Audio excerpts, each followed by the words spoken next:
this is David.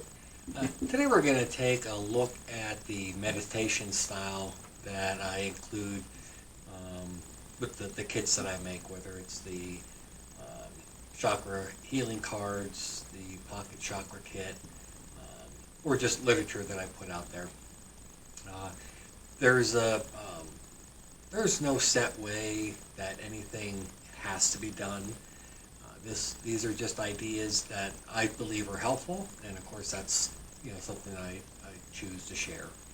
So you'll notice at the beginning of every meditation, I'll use the term I invite. And so after that, you're going to look at the beings and the energy you want to bring into your meditation or prayer, whatever you want to call that. And so often when I'm creating literature that's to do with a specific chakra, I'll list those beings that are more likely to be associated with that chakra, although there's no limitation on that. Anyone that you reach out to, beings of love and light will always be there to provide assistance. But generally within your list, you're going to want to always ask for your guides as well. And if you have anyone special in your life that is, whether they're passed on or somebody you work with, you want to bring that in as well. Then, depending upon the actual meditation, I often recommend that you have an essential oil, an incense, something to help bring an aroma into your environment. And that also helps to open certain pathways so that you are more allowing, more willing. Same goes with having certain crystals in your possession at the time. The Chakra Healing Cards will show you, which crystals are best suited for that chakra. Although if you do research into them, many crystals go across multiple chakras, and so there's not like, you can't make a mistake. It's all fine. It's about your intention in the first place. And that is one thing I did want to bring up about chakras with respect to the crystals, the aromatherapy, and so forth. There's no magic, and so these are things just to help create focus for you. And so once you choose something, you don't have to be concerned whether it's the right thing, the wrong thing. You just allow it to help you open. And that's really the only point of having those things with you, is they're there to help you open and be willing. So the another part of the meditation would be to do certain chants. And so dependent upon, let's say I have one of the Chakra Healing Cards here, and for the heart, and it's suggesting that for the meditation that the vowel is AWW, pronounced like paw, like awe, and the mantra is YAM, Y-A-M. And so, and I have new cards coming out that also go into the note and the frequency, so that'll be available in the weeks or months to come. And the idea there is to, again, help you open up by creating that frequency to,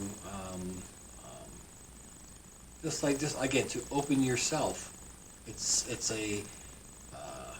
an exercise in willingness by taking the time to do these.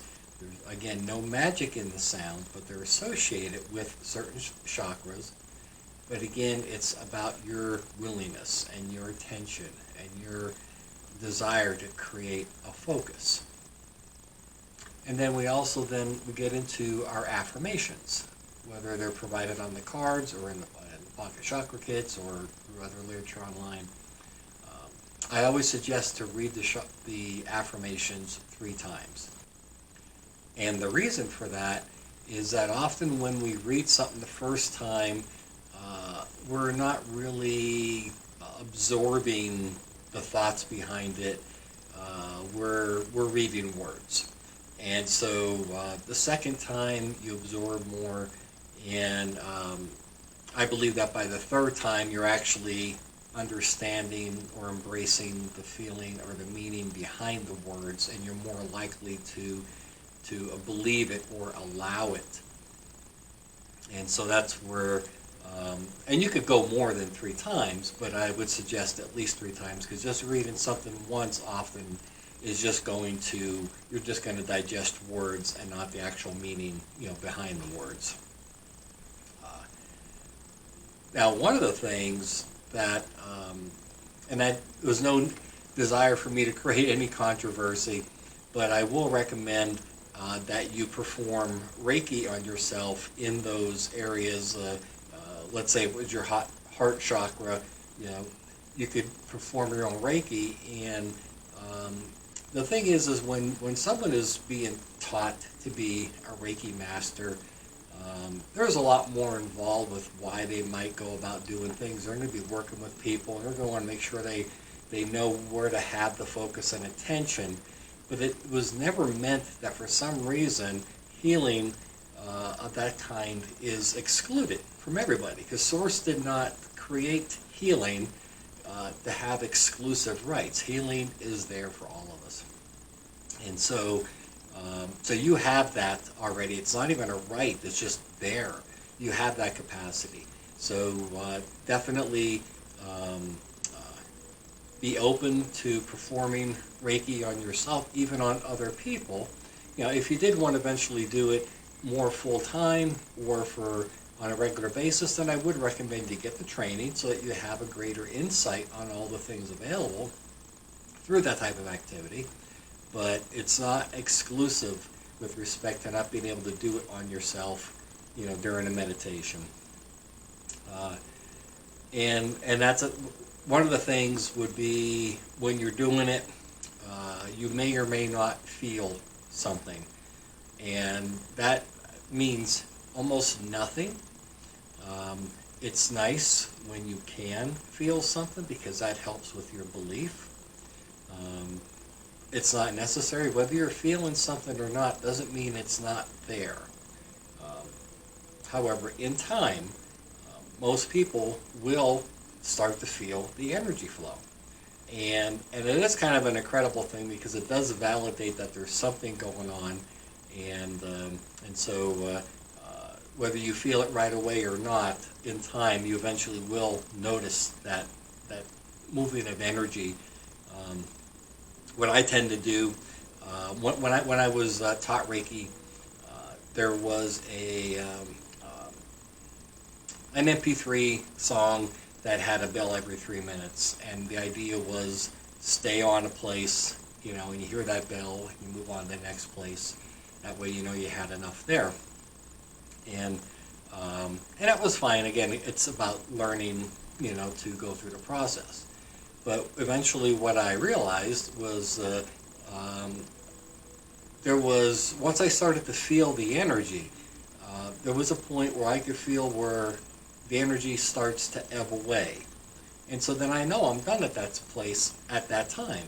It might be less than 3 minutes, it might be more than 3 minutes. And so after that point, I just started putting just any kind of background music, didn't have to have a bell or anything. And so the idea is if you can learn over time to feel the energy, you'll get a sense of when the healing is done at that time. And it doesn't mean it's healed. It means that whatever could be done at that time, that energy has dissipated have been absorbed, and you can move on to whatever step is next. As we get to the end of the meditation, we're also going to want to look at releasing old energy, releasing old patterns, breaking off ties to associations and habits. And so that's,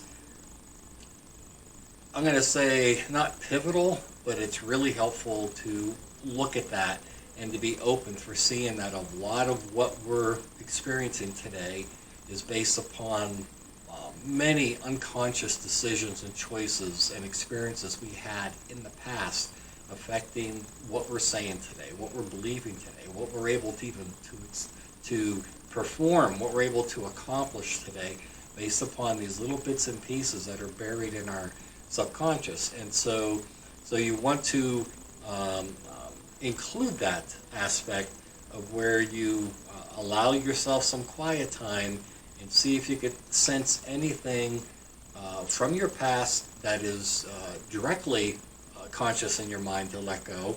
Other than that, you could just use some blanket statements that you release unhelpful experiences from the past, and things along that line. And so, and if something's important, you'll get some guidance on what to more specifically look at. But for the most part, you just want to always invite that idea in that you're releasing the past. And again, it's all words.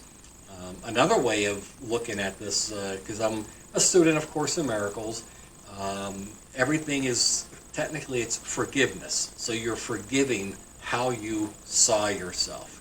You're forgiving what you may have done. And it's not about good or bad. It's about letting go. Forgiveness isn't about letting somebody get away with something or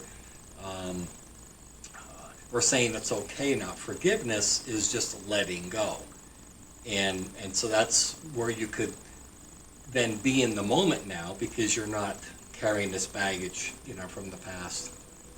And the final thing is when I end a meditation, there's a thing now where I will have in there to say, I am thankful, and so it is, and to say that 3 times.